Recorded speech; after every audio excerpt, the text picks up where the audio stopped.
Okay, when are we going to get rid of this petulant, petty, pathetic punk? I don't even, and I don't mean punk as in punk rock. I'm punk as in a complete jerk in the White House. Because Canada won't roll over and give him exactly what he wants in his little trade deal with Canada. He's, for whatever reason, decided on his own to rename Lake Ontario Lake America. What's even more pathetic is there are people who are going on. He had a press conference yesterday, announced it, and there was a sycophant, and I mean sycophant, who actually deigned to actually think it's a good idea, to explain why it's a good idea. It's stupid. It's absolutely stupid. I mean, how can you not be embarrassed? He's not standing up for America. He's tearing it down. It's pathetic. And, you know, how do you defend this? How can you defend this? It was like the beginning, Gulf of America. It's Gulf of Mexico, you morons. It's always been that. It was Gulf of Mexico before there was even the United States of America. Before there was even a Mexican republic. You know, there was back, they named it when it was when a Spanish colony. And this now, I mean, it's like,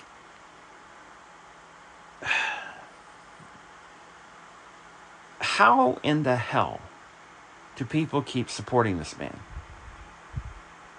Seriously. How? Oh, he's standing up against woke Canada by renaming a lake, which he has no authority to do. I mean, really. When is somebody going to come along in the Republican Party and realize the damage that they're doing? It smells of desperation. It's like, is he that scared of the Epstein files that he has to try everything to throw against the wall to get people distracted from it? That and the other corruption? I mean, the Republicans are campaigning this year saying if the Democrats win, they're going to impeach Trump and all the others. Why? Are you afraid there's something that they should be impeached for? You love to say you're going to impeach Biden for what? Or Obama. And now the shoe's on the other foot where there's actually evidence of actual real crimes that deserve to be impeached. And now you're crying about it? I have never, and I'm not really a Democrat. I gave up being a Democrat after Bill Clinton lied on the stand about Monica Lewinsky. And, yeah, it's pathetic. It really, truly, sincerely is. I'm an American. I'm proud to be an American. Yeah, this country is deeply flawed. We have been since the beginning. That's why our Constitution preamble says, towards a more perfect union. Not that we're perfect from the beginning with. Our history's had a bunch of mistakes. We've done a lot of things, bad things to good people. Because we pretty much are stumbling our way toward better days. We fall back like we're doing right now. But I believe that we'll get better one of these days. Once we get rid of this current regime, the Republican Party purges itself of this garbage and gets back to being a center-right party, which it used to be, a big tent party, which it used to be, because I'm old enough to remember when it was like that, before the far right took over. Not that the Democrats have a whole lot to be celebrating about, because quite frankly, you have a bunch of people who should have been winning elections that haven't. How do you lose to this guy? How? This guy's transparent, and yet you find a way to screw up 2 elections against him? And let's be honest. The fact that Trump botched the response to the pandemic in such a way that in other countries he would have been thrown out of office and jailed for what he did. But yet here, he nearly wins the 2020 election. It shouldn't have been close. It should have been a blowout. And yet, somehow or another, it's like this. I could go on about the American political system and how bad it is.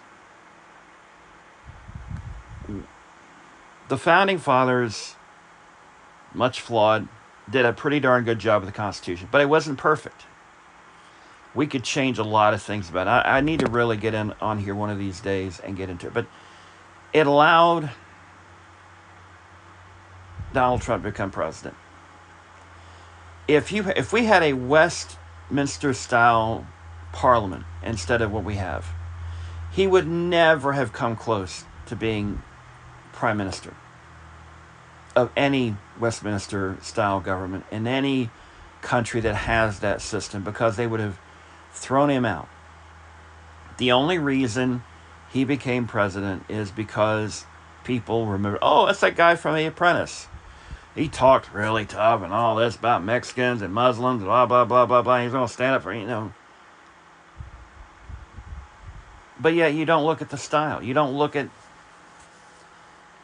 the way his word salads, his complete nonsensical. And what really saddens me is the fact that there are people who, in his administration, who go along with it for their own agendas. This would not be the first time a president of the United States has essentially been kind of just a spokesperson. Reagan's second term, you could argue that at the very least, the second half of his second term, he was effectively just a spokesperson, and people were doing things for him because he was getting up there in age. I think his Alzheimer's had affected him years before it actually came publicly. It did, but his closest advisors, the chief of staff and others, were pretty much like, keep it under wraps. We'll run things, and he's still good enough to go out there and give a speech and such. Eisenhower had heart attacks and strokes during his administration, and they kept it from the public. I think Donald Trump's health issues are not made public because they're scared that there would be Republicans who go, we need to replace this guy. So they know that a disaster is coming in November. The economy sucks. Gas prices are high. We're at a war that's very unpopular, that we have no idea how to get out of. We have a petulant president who is renaming lakes, which he has no authority to do so because he can't get a trade deal that he wants. Not that it actually makes sense, because why would, And here's the thing.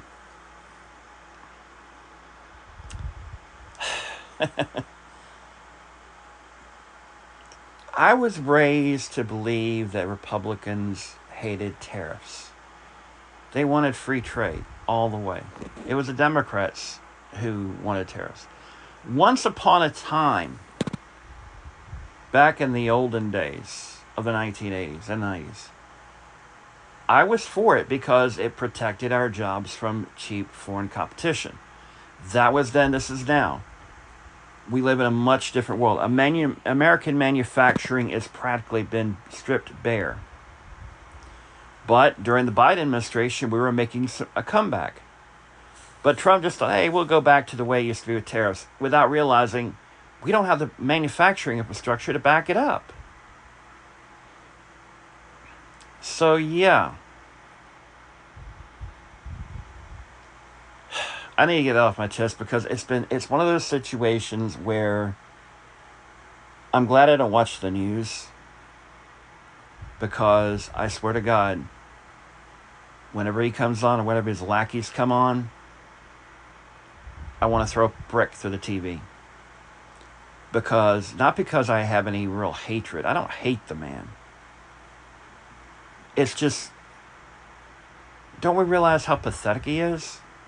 We elected this guy, and there are people who will go to their graves defending him because they've been fueled on propaganda, outright lies, because he is being supported by people who want to tear this country apart and pick the bones for their own agendas. And they don't see that. So, yeah. That's it for now. Bye.